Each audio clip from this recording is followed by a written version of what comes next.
What's up, everybody? It's your boy Stevie the Black. It's STEVEE the Black. I'm back, and I'm here to give you my Friday night Smackdown review.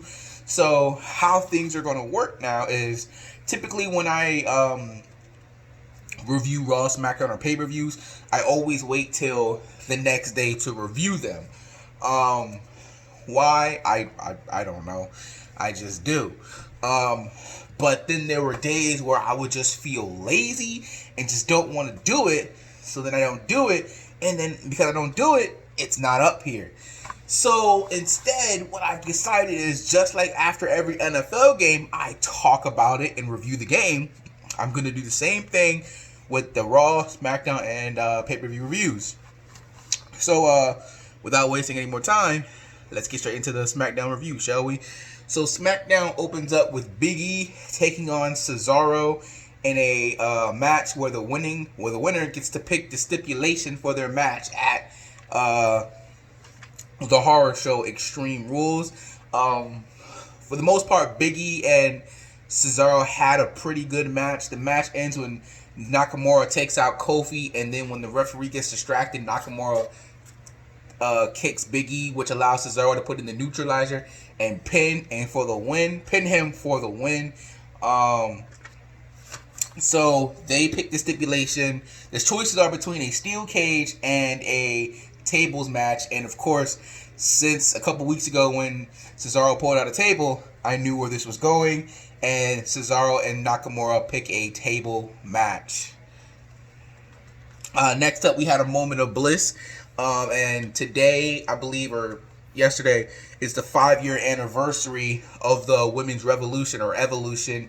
You know, when they started taking women's wrestling more seriously than just being a 2-3 minute match. Back when Sasha Banks, Charlotte, and Becky Lynch all debuted on Monday Night Raw, and it all just went on from there. Which prompted Bayley and Sasha Banks to come out and talk about again how they're better and how they're the reason for the women's revolution and all that stuff like that. And then that caused for Alexa Bliss to be like, hey, look, you didn't let me bring out my special guest for the moment of bliss. And that was Asuka, which led to a fight, which then led to a tag team match between Asuka and Nikki Cross taking on Bayley and Banks. Bayley and Banks, they end up winning the match. With Bayley with her foot on the ropes. They are unstoppable right now, man. I don't know if anyone's ever going to stop them. Gotta look at my pay-per-view gotta watch my pay-per-view predictions video for that. Next up, we had Strowman taking on John Morrison. Before the match, Bray Wyatt, we had a new episode of the Firefly Funhouse. It was Wyatt family Bray, and he was at the swamp, and he was like, do you remember this place, Braun? This is where you were born. This is where I created you, Braun. And this is where I'm going to bring you back and finish you, Braun. And then Strong came out for his match with Morrison, and he was like, look, I got to be intense. I got to let the evil come and take me because I cannot let Bray Wyatt win, which will then cause the Fiend to come, and he's everything that I fear, so I must stop Bray Wyatt here and now. All right? So then he comes in and he squashes John Morrison. And yeah, that's it. That's their match. And then we had Lacey Evans taking on Naomi. It was a rematch. It was a match from last week after Naomi won the karaoke again. Why? The match ends, and it was very, very creative. I've never seen this before.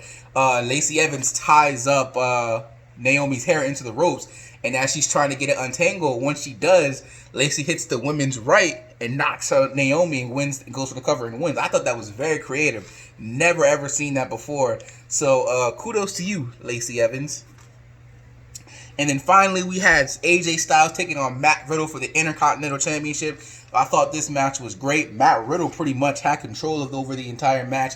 AJ had his moments here and there, but for the most part, he won. The match ends when Styles was going for the calf crusher. Matt Riddle reverses it into his own submission, but then AJ reverses that into him for a pin and a win. And AJ Styles retains the Intercontinental Championship. After the match, they shake hands, AJ and Riddle does, and then Baron Corbin jumps Riddle from behind, and AJ just walks away and leaves. Now you could look at this, and some look at this and could say, "Oh well, AJ led him right into it." But I looked at it twice, a couple times, and it didn't seem like AJ led him into it. It actually looked like he tried to pull him out the way, but then Corbin got him from behind, and then he just stood there like, "Well, this ain't my problem, so I'm gonna just go ahead and leave." So that was that. But overall, that was SmackDown. The final SmackDown before the horror show at Extreme Rules. I'm gonna have to go ahead and give it another C. Again, nothing stood out. Obviously, the best match on the show was between Riddle and Styles, but I think a close second, obviously, was Cesaro and Big E. I thought they had a pretty good match as well. So here's the thing. Tomorrow I'm going on vacation. I live in Florida, so I'm going to Key West, right? And I don't know if I'm going to be able to review Raw and SmackDown. I know that for a fact. I won't be able to. I'm going to try to review Extreme Rules because I'm doing the Extreme Rules prediction video today. But I don't know if I'm going to be able to review it. I'm going to try because I'm going to watch pay-per-view. But I don't know if I'm going to be able to review it. If not, look to my Twitter. And I'll leave a link in the description below in this video and in my predictions video. I'm going to leave a link to my Twitter. And you guys will be able to see my thoughts on there. Because if I'm not able to review it. Also, this weekend is the next pay-per-view in the Austin Era review, Fully Loaded. So that's going to be going too. So I got 2 pay-per-views to review this week. So again, I'm not sure if I'm going to be able to. I'm going to review that, but I'm just going to have to wait till I get back home to review the Fully Loaded because there's no timetable on that. As for Extreme Rules, I don't know if I'm going to be able to. I'm going to try, but I don't know if I'm going to be able to. So just pay attention to my Twitter. I'm going to leave a link to it in the description below. So that way you guys can check it out and see my thoughts on the show.